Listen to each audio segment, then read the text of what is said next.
এনেকুৱা কিছুমান medical college তেওঁলোকে কোটি টকাৰ নিৰ্মাণ কৰিছে, কিন্তু সেই ধৰণৰ তেওঁলোকে চিকিৎসা তেওঁলোকে দুখীয়া মানুহক দিব পৰা নাই।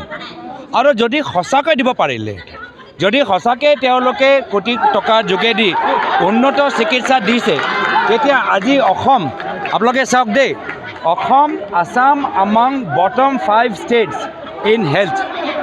যদি সঁচাকৈ আমাৰ মেডিকেল কলেজবোৰ ইমান উন্নত চিকিৎসা দি আছে, যদি সঁচাকৈ আমাৰ ৰোগীসকলে তেওঁলোকৰ উন্নত চিকিৎসা পাই আছে, কম দামৰ দৰৱ পাই আছে, তেতিয়া অসম আজি স্বাস্থ্যৰ ক্ষেত্ৰত আটাইতকৈ তলৰ পৰা আমাৰ 5টা ৰাজ্যৰ ভিতৰত আমাৰ নামৰ কিয়? এজন অসমৰ মুখ্যমন্ত্ৰী যিগৰাকী প্ৰাক্তন স্বাস্থ্যমন্ত্ৰী আছিল, তেওঁতো নিজে কৈছিল যে মোৰ সপোন যে অসমখন উন্নয়নৰ ৰাস্তাত, উন্নয়নৰ ক্ষেত্ৰত 5টা শীৰ্ষ ৰাজ্যৰ মাজত লৈ যোৱাটো। এয়া হ'ল তেওঁলোকৰ ফলাফল। এইটো কেন্দ্ৰৰ চৰকাৰৰ নীতি আয়োগৰ ৰিজাল্ট যে অসম তলৰ পৰা 5টা ৰাজ্যৰ তালিকাৰ ভিতৰত আছে চিকিৎসা আৰু স্বাস্থ্যৰ ক্ষেত্ৰত। কিয় কি এয়া হ'ল এনেকুৱা কোটি কোটি টকাৰ বিল্ডিং, য'ত কিছুমান ঠিকাদাৰে মুনাফা পায়, লাভ পায়।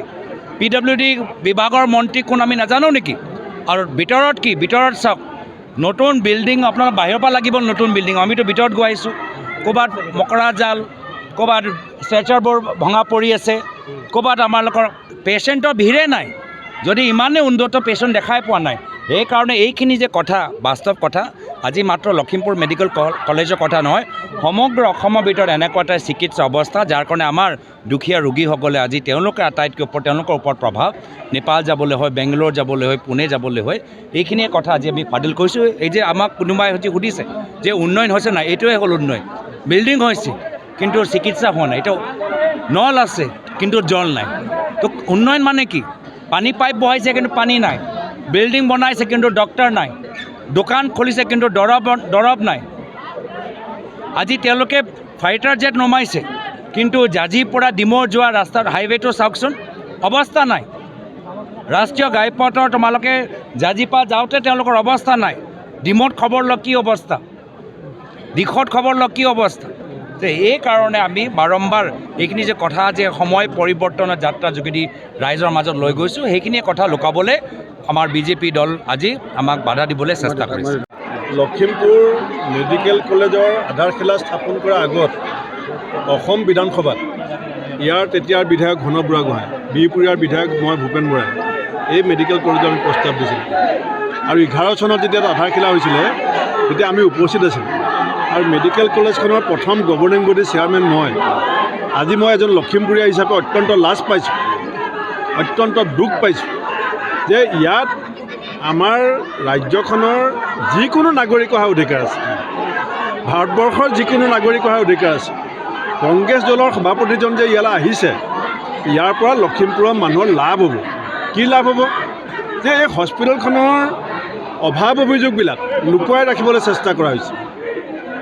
ডক্টৰসকলক আমি বেয়া নাপাওঁ, ইয়াৰ কৰ্মচাৰীসকলক আমি বেয়া নাপাওঁ।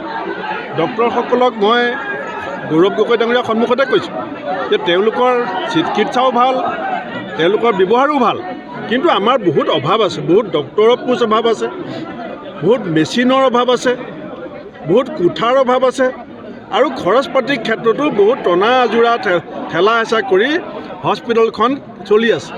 এই কথাখিনি বুজ ল'বলৈ আহোঁতে লখিমপুৰৰ বিধায়ক মানৱ ডেকাৰ ভেৰুণীয়া বাহিনী যিটো অসভ্যালি ইয়াত দেখুৱাইছে, সেইটো মই ভাবোঁ লখিমপুৰৰ কোনো সচেতন ব্যক্তিয়ে এই কথা কেতিয়াও শলাগ নলয়, এই কথা লখিমপুৰবাসীয়ে গৰিহণা দিব।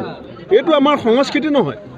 আমি প্ৰতিবাদ কৰিব পাৰোঁ, আমি প্ৰতিবাদ কৰিব লাগিব চৰকাৰৰ বিৰুদ্ধে যে কিয় আমাৰ লখিমপুৰৰ মেডিকেল কলেজৰ পৰা গুৱাহাটীলৈ ডিব্ৰুগড়লৈ পেচেণ্ট ৰেফাৰ কৰিবলগীয়া হয়।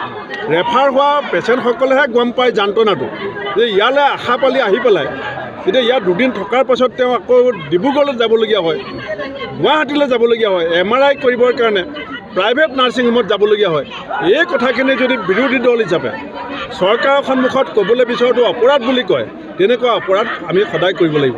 কাৰণ আমাৰ কাম হৈছে ৰাইজৰ কণ্ঠ হোৱা, ৰাইজৰ আৱেগ অনুভূতি সমস্যাসমূহক দাঙি ধৰা, আৰু সেই কাম কৰিবলৈ আহোঁতে যিটো অপসংস্কৃতি, যিটো অসহিষ্ণুতা ইয়াত আমি দেখা পাইছোঁ, সেইটোৱে কিন্তু আহি থকা সময়ত হিতে বিপৰীত হ'ব। তেওঁলোকে ভাবিছে যে এইবিলাক কৰিলে ৰাইজে ভাল পাব, লখিমপুৰবাসীয়ে এনেকুৱা ধৰণৰ কাম ভাল নাপায়, আৰু মই তীব্ৰ ভাষাৰে এই ধৰণৰ ব্যৱহাৰ গৰিহণা দিছোঁ।